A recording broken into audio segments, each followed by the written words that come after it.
Andres, si ano, si... Kabantayang kita. Oo, di naman tita mo. Babantayan ka ng tita mo. Si ano, si Atasha. Oh, another Si tita. Atasha entered. Si Atasha entered showbiz na. Tatanong kami lahat, ikaw, when ka naman? Ako. Grabe, i-put me on the spot. Ganun. O tinanong namin mami mo, sabi niya ayaw daw niyang itanong sa'yo, dapat sa'yo manggaling. Eh, syempre, iniisip ko pa eh. So, weighing up the possibilities or the options. And that's it. That's all I can say. Sabi niya kasi si Atasha talagang siya yung nagsabi sa kanila na she wants to enter showbiz. So ikaw ba darating yung day na biglang sasabihin mo rin sa parents mo na you want to enter na din? We'll see if the opportunity is there, like why not then, diba? Pero still waiting on what my parents have to say. Still thinking about the options and the opportunities, so we'll see. Right now, you're busy pa with your studies. Right now I still have a year left of my studies, and right now I'm considering taking the rest of my studies online to finish the year. But I'll do it here in Manila. Here. Yeah. Pero yung graduate muna sa Spain. Yeah. When is that? In a year from now, next summer. So, What's your course? business and communications. But yeah. Yung business and communication, ano yung iniisip mong work after you graduate from that? I'm not sure yet, but we'll see where it goes. You know, I gotta graduate first, and then maybe I'll go from there. That's it.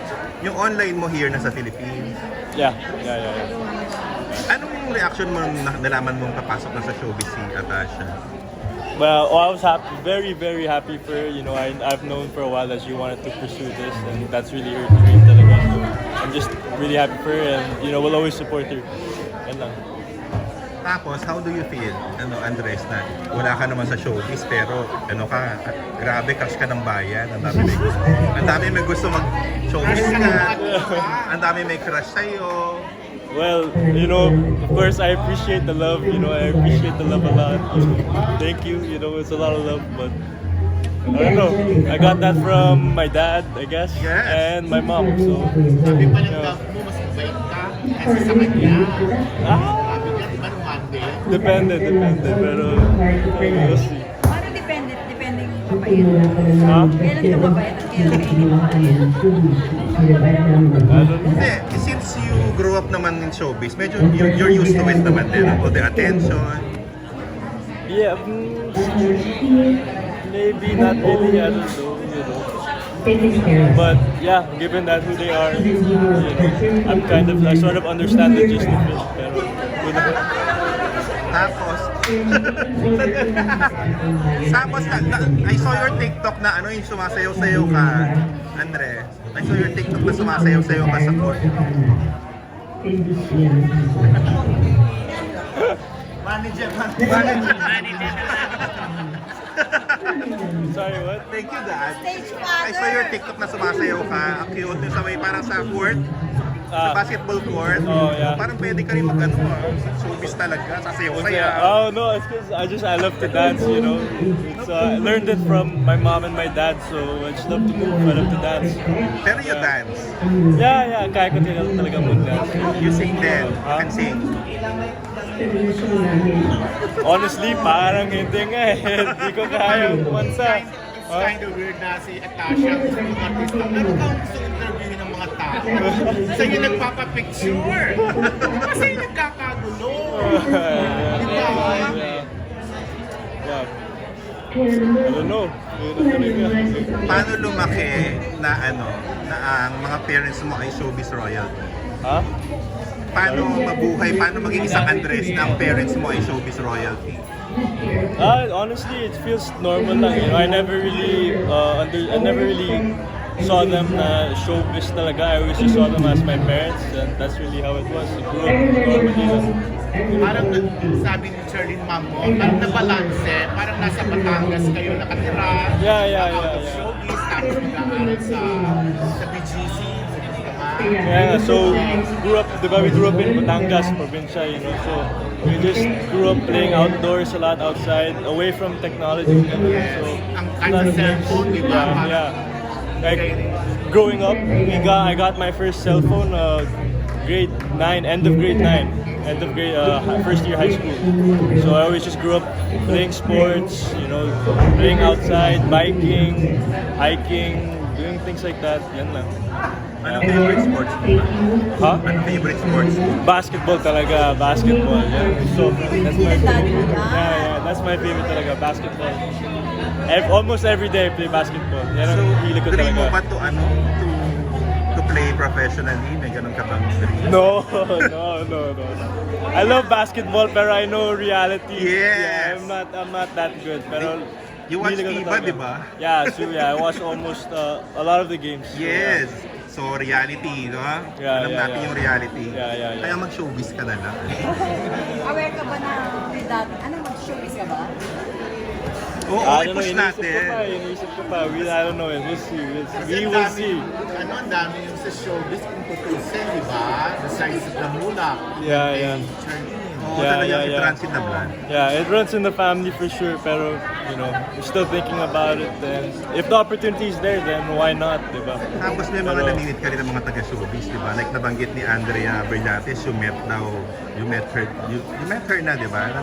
Personally, nagkakilala na raw kayo Yeah. before. Definitely, I met her. Dati ka raw niyang crush, sabi niya. I didn't know that. I met her recently lang during the last FIBA game. I met her, so she's very nice, and yeah, we just said hello. That's it. It was very brief, and that's it. Ikaw ba meron ka mga showbiz crushes? You're 20 ba now? I'm 21. Girlfriend na. Wala. You never had a girlfriend? O crushes? Kahit foreign? Crush? Dami na. Pero wala, no girlfriend, no. None O yet. sige, sino Sa mga gwapo crushes mong mo? yan. Sino yung mga Wala. tatatypan mo na girls? Anong type mong girls? I don't know nga. I don't know. Wala kang couldn't tell. crushes? Ano na mas nicer, yung girls sa province o yung girls sa ibang bansa? Honestly, it doesn't matter where they're from. It depends more on their personality, you know. If I get to know them better. What type of girls? Anong tinitignan mo sa mga babae? It depends. Someone that I really enjoy to talk to and spend time with. They make me laugh especially. Yan lang. What about yung personality ni Andrea? Do you like it? Huh? Do you find O out? yung personality ni Andrea? I don't know her that well. You know, I've only met her once, so I can't really say I know her or how she acts. But you know, she's very nice for the moment that I met her. She's very nice. Yeah, If yan lang. given a chance na mag-ilang project, first lady movie.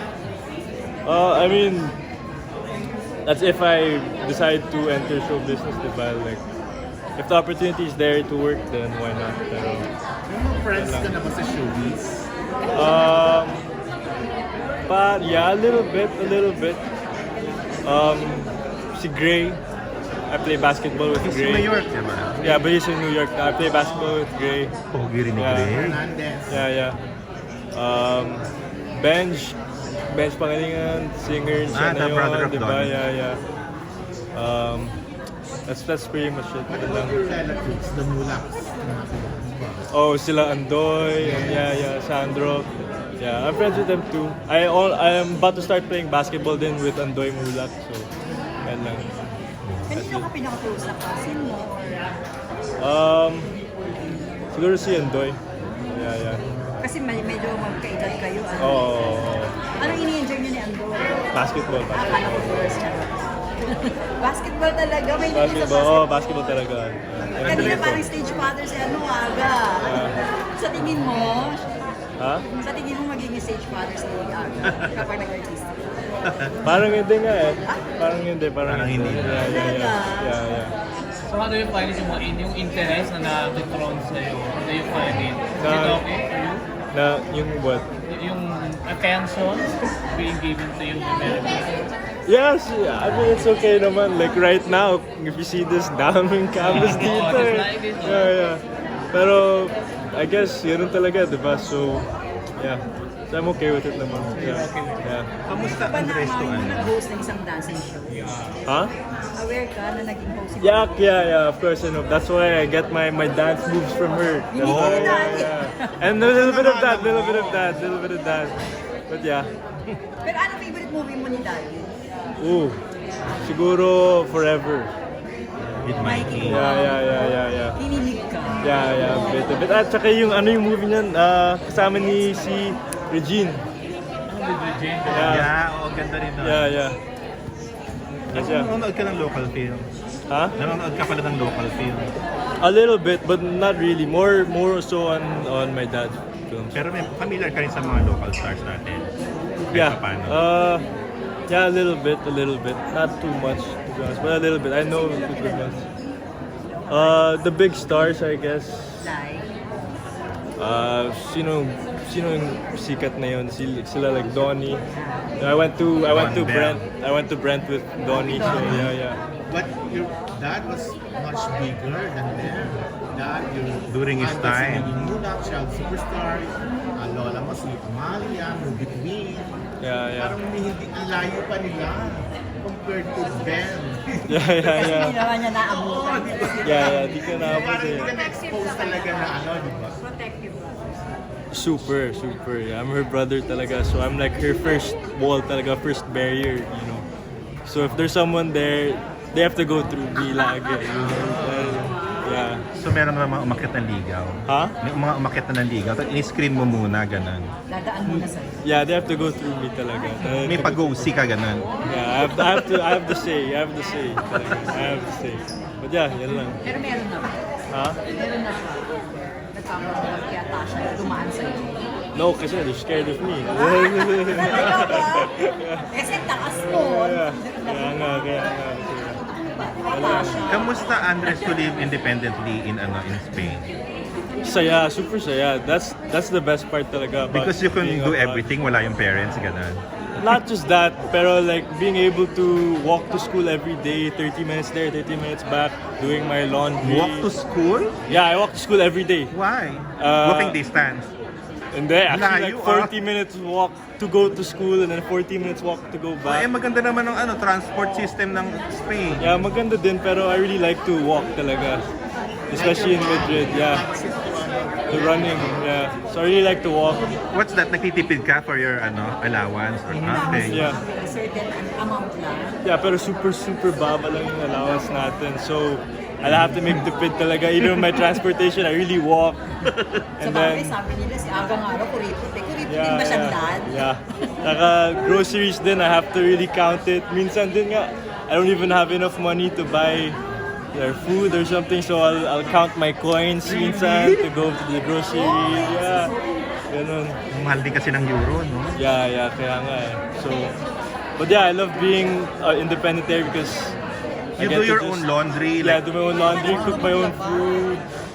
I just learned, ganun lang. you cook your own food? Yeah. Wow. Do my laundry, cook my own food. What? What kind of food na parang proud ka na niluluto mo?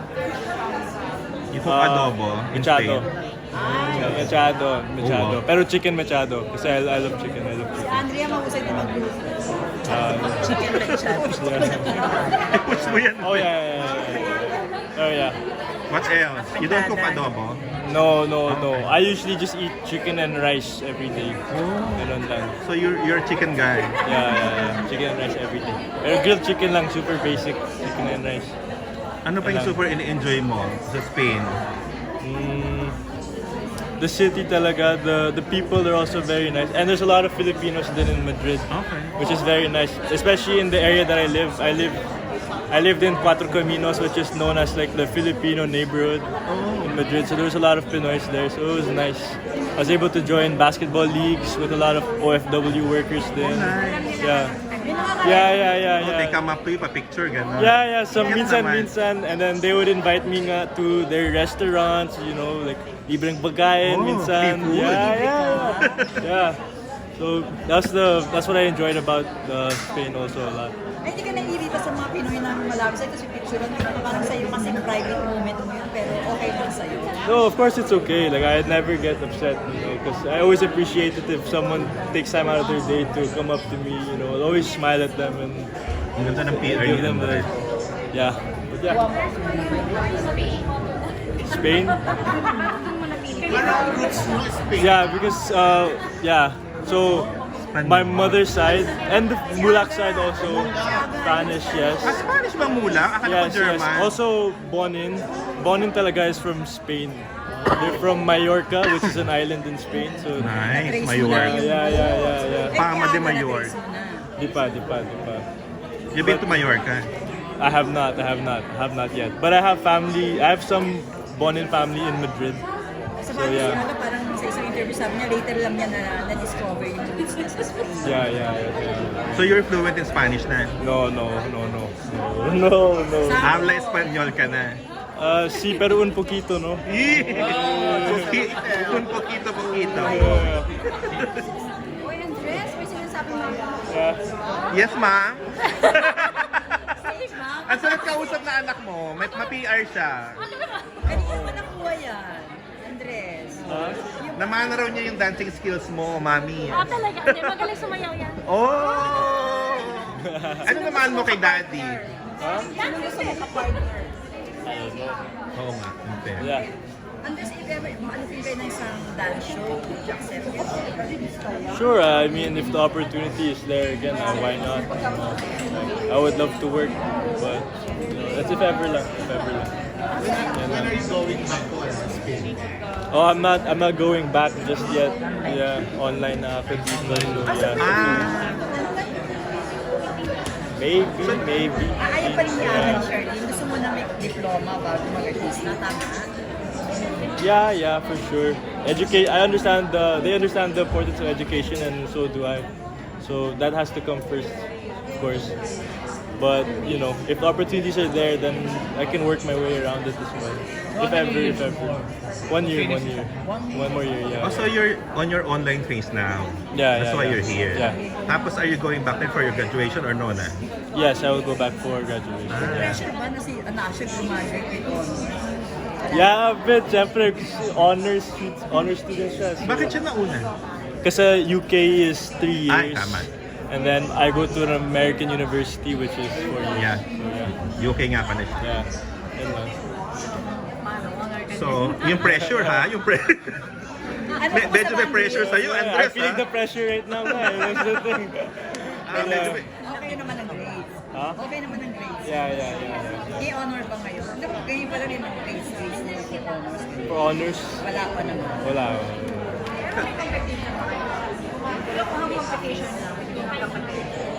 May Ano, no, friendly no, competition. No. Of course not. Paano pag-away mga kamukha? Huh? Paano kayo nag-aaway? We don't fight. When we were younger, sure, yeah, when we were younger. Pero now, we're older na. Yeah. Andres, pag may natitipid ka from your allowance, what do you usually buy?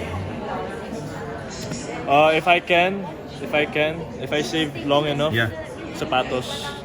Yeah, yan ang hilig Rubber ko. shoes, Yeah, pang basketball, ganun. Yan ang hilig ko talaga. Alam mo, mabibili mo lahat ng rubber shoes kapag nag-showbiz ka.